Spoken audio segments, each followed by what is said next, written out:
ನಿಲ್ಲೆ ನಿಲ್ಲೆ ಜಾನಿ ಬಿಟ್ಟು ಕೊಡೋ ಜಾನಿ ಯಾಮಾರಿ ಮಧುರವ್ರೆ, ನಾನು ಏನ್ ಮಾಡ್ತಾ ಇದ್ರಿ? ಮೊಬೈಲ್ ಅಲ್ಲಿ ಮೂವಿ ನೋಡ್ತಿದ್ದೀನಿ. ಅಯ್ಯ, ಮೊಬೈಲಲ್ಲಿ ಮೂವಿ ಯಾಕೆ ನೋಡಕ್ ಹೋದ್ರಿ? ಅವಳಿದ್ರೆ PVR ಇಂದ 2 ಟಿಕೆಟ್ ತತ್ತಿದ್ದಿ. ಅಲ್ಲ, ನೀವು ಅಣ್ಣಪ್ಪರು ಸಿನಿಮಾಗೆ ಹೋಗ್ಬೋದಾಗಿತ್ತು ಅಂದಿ. ಅವ್ರಿಗೂ ಮಾಡಕ್ ಬೇರೆ ಏನು ಕ್ಯಾಮೆ ಇಲ್ಲ, ಕೈಗೆ ಟಿಕೆಟ್ ತಂದು ಕೊಟ್ಟಿದ್ರೆ ನಿಮ್ಮನ್ನು ಕರ್ಕೊಂಡು ಹೋಗೋರು ಅಂದಿ. ಏನು ಬೇಡ, ನನ್ನ ಮೊಬೈಲ್ ಅಲ್ಲೇ ಮೂವಿ ನೋಡ್ತೀನಿ.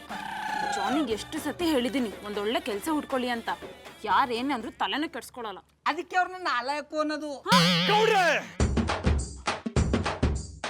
ಮಾರೋ 4 ಕಿತ್ತೋಗಿರೋ ಪಟ್ಟಿ ಚಡ್ಡಿ ಬನಿನ್ಗೆ ಎಷ್ಟು ಮಾತಾಡ್ತೀರಾ?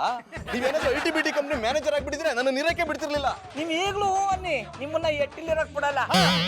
ನಾನೇ ಯಾವ್ದಾರು ನಿಮಗೆ ಕೆಲಸ ಹುಡುಕಿ ಕೊಡ್ತೀನಿ ಅಂದಿ. ನನ್ನ ಕೆಲ್ಸದ ಬಗ್ಗೆ ನೀವೇನು ಯೋಚನೆ ಮಾಡಬೇಡಿ, ಬಂದ್ ವಿಷಯ ಏನು ಅಂತ ಹೇಳಿ. ಮಧುರವ್ರೆ, ಇವತ್ತು ನಮ್ಮ ಅವ್ವ ಅಪ್ಪ ಬಂದಾರ. ಶಿವರಾತ್ರಿ ಹಬ್ಬ ಅಲ್ವಾ, ಸಂಜೆಗೆ ಪೂಜೆ ಇಟ್ಕೊಂಡಾರ, ಬರೋದ್ ಮರಿಬೇಡಿ. ಆಯ್ತು ಗೌಡ್ರೆ, ಬರ್ತೀವಿ. ನಾನು ಬರಲ್ಲ. Thank you. ನೀವು ಬಂದಿದ್ರೆ ಯಾರು ಆಗಲ್ಲ, ಅಟ್ಟಿ ಕಾಯಕ್ಕೊಬ್ರು ಬೇಕಲ್ಲ, ಕಾಯ್ಕೊಂಡಿರಿ. ಇಲ್ಲ ಗೌಡ್ರೆ, ನಾ ಬರೋದಾದ್ರೆ ಜಾನಿ ಜೊತೆನೆ ಬರೋದು. ತೊಂದ್ರೆ ಇಲ್ಲ, ಆದ್ರೆ ಶಿವ ಪೂಜೆಗೆ ಮಾತ್ರ ತಪ್ಪಿಸ್ಬೇಡಿ. ಇವ್ರು ಬೇಕಾದ್ರೆ ಕರಡಿ ತರ ಮಧ್ಯದಲ್ಲಿ ಬರ್ಲಿ. ಎಂತ ಒಟ್ಟಿಗೆ ಕುತ್ಕೊಂಡು ಜಾಗರಣೆ ಮಾಡೋ.